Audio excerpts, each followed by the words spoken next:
ஆகாஷவாணி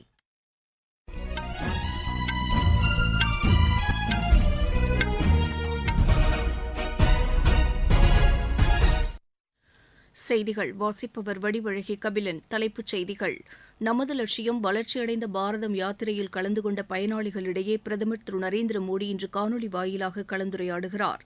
மத்திய கூட்டுறவுத்துறை அமைச்சர் திரு அமித் ஷா தேசிய அளவிலான தொடக்க வேளாண்மை கூட்டுறவு கடன் சங்க கூட்டத்தில் தற்போது தலைமையேற்று உரையாற்றி வருகிறார். பாதுகாப்புத்துறை அமைச்சர் திரு ராஜ்நாத் சிங் 2 நாள் பயணமாக இன்று பிரிட்டன் செல்கிறார். உலக முதலீட்டாளர்கள் மாநாட்டின் 2ஆம் நாள் அமர்வுகள் இன்று சென்னையில் நடைபெற்று வருகின்றன. ஆசிய ஒலிம்பிக் தகுதிச் சுற்று துப்பாக்கிச் சுடும் போட்டியின் குழு பிரிவில் இந்தியா தங்கம் வென்றது. இனி விரிவான செய்திகள். நமது லட்சியம் வளர்ச்சியடைந்த பாரதம் யாத்திரையில் கலந்து கொண்ட பயனாளிகளிடையே பிரதமர் திரு நரேந்திர மோடி இன்று காணொலி வாயிலாக கலந்துரையாடுகிறார். நாடு முழுவதிலுமிருந்து ஆயிரக்கணக்கான பயனாளிகள் தங்களது கருத்துக்களை இந்நிகழ்ச்சியின்போது பகிர்ந்து கொள்கின்றனர். மத்திய அரசின் முன்னோடி திட்டங்கள் குறித்து நமது லட்சியம் வளர்ச்சியடைந்த பாரதம் யாத்திரையின்போது பொதுமக்களிடையே விழிப்புணர்வு ஏற்படுத்தப்பட்டு உரிய பயனாளிகளும் திட்டத்தில் இணைக்கப்பட்டு வருகின்றனர். கடந்த ஆண்டு நவம்பர் மாதம் 15ஆம் தேதி இந்த திட்டம் தொடங்கப்பட்டு நாடு முழுவதும் நடைபெற்று வருகிறது. குஜராத் மாநிலத்தில் நடைபெறும் சர்வதேச முதலீட்டாளர்கள் மாநாட்டில் கலந்து கொள்வதற்காக பிரதமர் திரு நரேந்திர மோடி இன்று காந்திநகர் செல்கிறார். 3 நாள் பயணமாக அங்கு செல்லும் பிரதமர் நாளை பல்வேறு நாடுகளின் பிரதிநிதிகளை சந்தித்து பேசவுள்ளார். பின்னர் தொழில் நிறுவனங்களைச் சார்ந்த தலைமைச் செயல் அதிகாரிகளையும் அவர் சந்திக்கவுள்ளார். உலக வர்த்தக கண்காட்சியையும் பிரதமர் திரு நரேந்திர மோடி நாளை தொடங்கி வைக்கிறார்.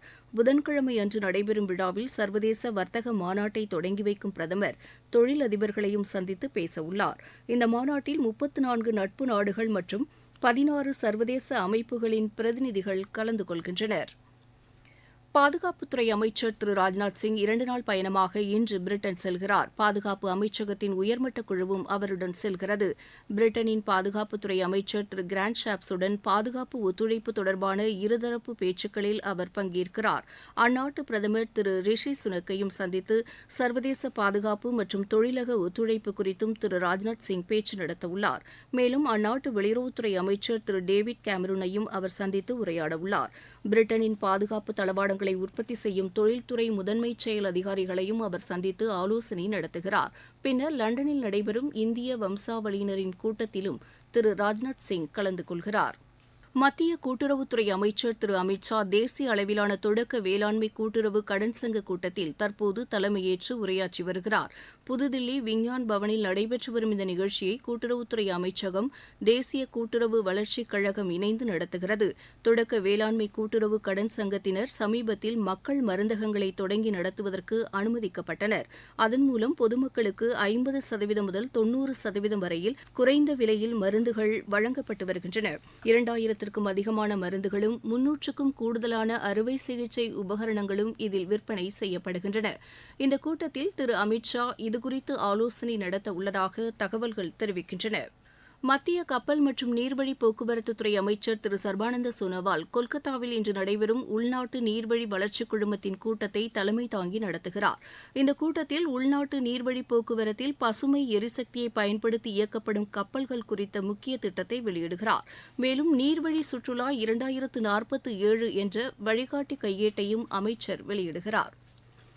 பில்கிஸ் பானு வழக்கில் குற்றவாளிகள் 11 பேரை முன் விடுதலை செய்த குஜராத் மாநில அரசின் உத்தரவை உச்சநீதிமன்றம் இன்று ரத்து செய்துள்ளது.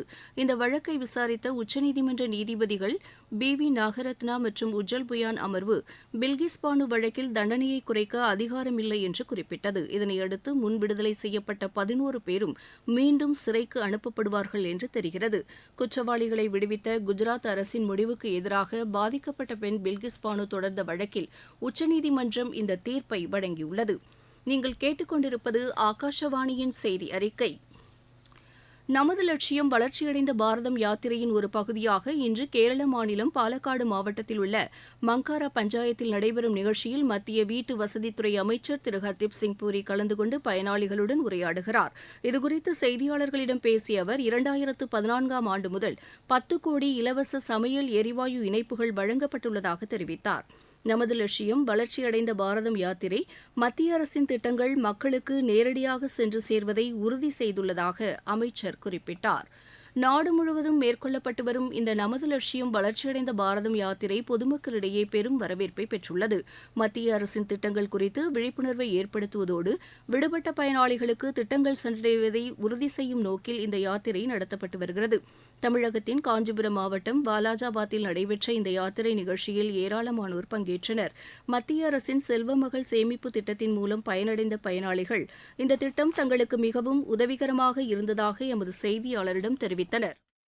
மிஸ்மா குன்னவாக்கம் கிராமத்துல இருந்து பேசுறோம். இங்க போஸ்ட் ஆபீஸ்ல இருந்து பிரதமர் மோடி சொன்ன நலத்திட்டத்தை பத்தி சொல்ல வந்தாங்க. செல்வ மகள் ஆண்மகன் திட்டம் எல்லாமே எங்களுக்கு சொல்லி கொடுத்தாங்க.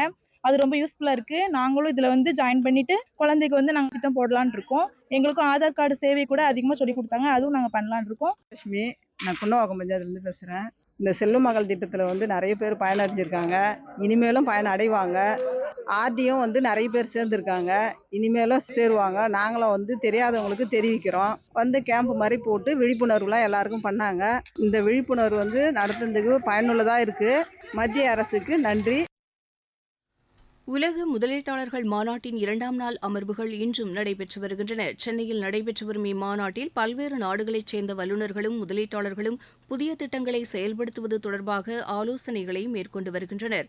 சுற்றுச்சூழல் பாதுகாப்பு, சிறு குறு மற்றும் நடுத்தர தொழில் முதலீடுகள், பல்வேறு துறைகளில் அதிநவீன தொழில்நுட்பங்களை கொண்ட முதலீடுகள் தொடர்பாகவும் இன்றைய கூட்டத்தில் ஆலோசிக்கப்படுகிறது.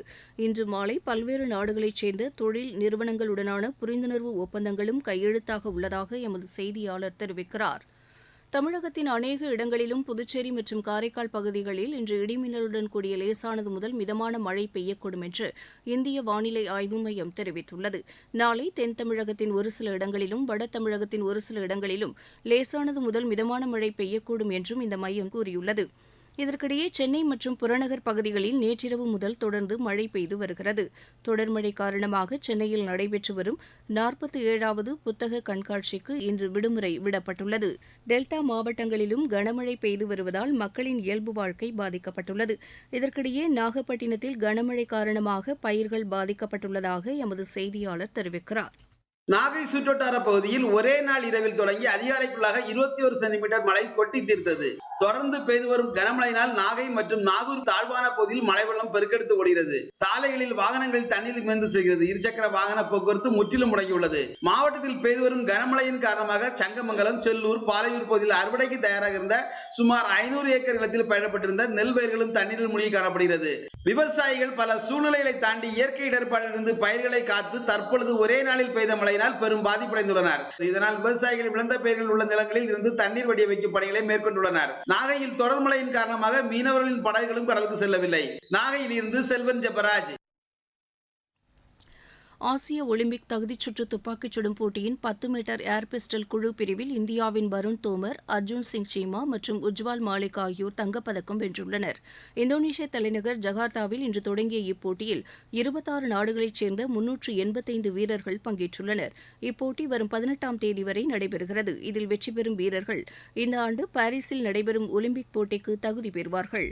தேசிய ஜூனியர் மகளிர் ஹாக்கி பயிற்சி முகாம் பெங்களூருவில் உள்ள இந்திய விளையாட்டுக் கழக வளாகத்தில் இன்று தொடங்கியது. இதில் 41 வீராங்கனைகள் பங்கேற்றுள்ளனர்.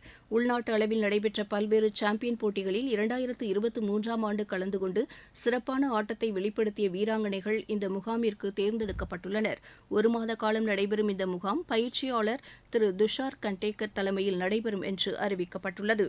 ரஞ்சிக் கோப்பை டெஸ்ட் கிரிக்கெட் போட்டியில் குஜராத் அணிக்கு எதிரான 4வது நாள் ஆட்டத்தில் தமிழக அணி 2வது இன்னிங்ஸில் உணவு இடைவேளை வரை 4 விக்கெட் இழப்பிற்கு 117 ரன் எடுத்துள்ளது. வல்சாத்தில் நடைபெற்று வரும் இப்போட்டியில் குஜராத் அணி முதல் இன்னிங்ஸில் 236 ரன்னும் 2வது இன்னிங்ஸில் 312 ரன்னும் எடுத்தது.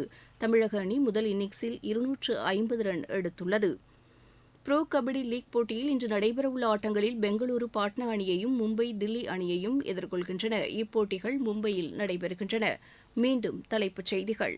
நமது லட்சியம் வளர்ச்சியடைந்த பாரதம் யாத்திரையில் கலந்து கொண்ட பயனாளிகளிடையே பிரதமர் திரு நரேந்திர மோடி தற்போது காணொலி வாயிலாக கலந்துரையாடி வருகிறார். மத்திய கூட்டுறவுத்துறை அமைச்சர் திரு அமித் ஷா தேசிய அளவிலான தொடக்க வேளாண்மை கூட்டுறவு கடன் சங்க கூட்டத்தில் தற்போது தலைமையேற்று உரையாற்றி வருகிறார். பாதுகாப்புத்துறை அமைச்சர் திரு ராஜ்நாத் சிங் 2 நாள் பயணமாக இன்று பிரிட்டன் செல்கிறார். உலக முதலீட்டாளர்கள் மாநாட்டின் 2ஆம் நாள் அமர்வுகள் இன்று சென்னையில் நடைபெற்று வருகின்றன. ஆசிய ஒலிம்பிக் தகுதிச்சுற்று துப்பாக்கிச் சுடும் போட்டியின் குழு பிரிவில் இந்தியாவின் வருண் தோமர், அர்ஜுன் சிங் சீமா மற்றும் உஜ்வால் மாலிக் ஆகியோர் தங்கப்பதக்கம் வென்றுள்ளனர். இத்துடன் இந்த செய்தி அறிக்கை நிறைவு பெற்றது.